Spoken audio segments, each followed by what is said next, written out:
they feel different now because you're doing it for yourself.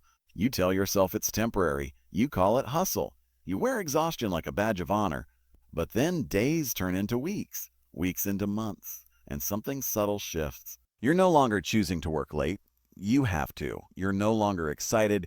You're responsible. You're no longer dreaming. You're reacting. Your business doesn't feel like an opportunity anymore. It feels like a demanding employer who never sleeps, never thanks you, and punishes you the moment you step away. That's when most people start asking the wrong question. What's wrong with me? Nothing is wrong with you. What's wrong is the assumption you built everything on. You assume that if you understood the technical work, you understood the business. That assumption is the silent killer of small businesses. And here's the paradox most people miss. When you stop trying to be indispensable, your business becomes valuable. When the business can run without you, it becomes sellable, scalable, and stable. That's real security, not hustle, not sacrifice, not burnout disguised as ambition.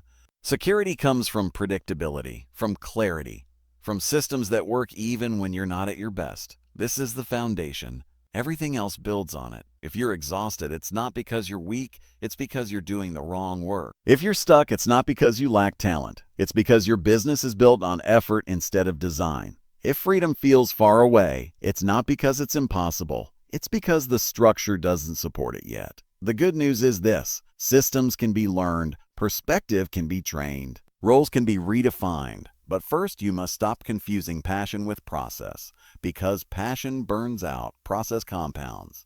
And compounding, whether in business or finance, is the quiet force behind every lasting success. That's where we begin. Every small business is born from a moment of optimism. But every struggling small business is sustained by confusion. And that confusion lives inside the business owner long before it shows up on the balance sheet. Inside you right now, there are three characters arguing for control.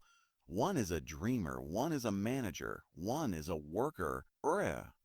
Most people never realize this. They assume they are one person making decisions. They're not. They are a committee, and it's usually an unorganized one. The dreamer is the one who started all this. The dreamer imagines freedom, time, possibility. The dreamer sees the business as a gateway to a better life, fewer limits, more control, more meaning. The dreamer believes this business will finally allow you to live the way you want. The dreamer is necessary. Without the dreamer, nothing begins. But the dreamer is also impatient.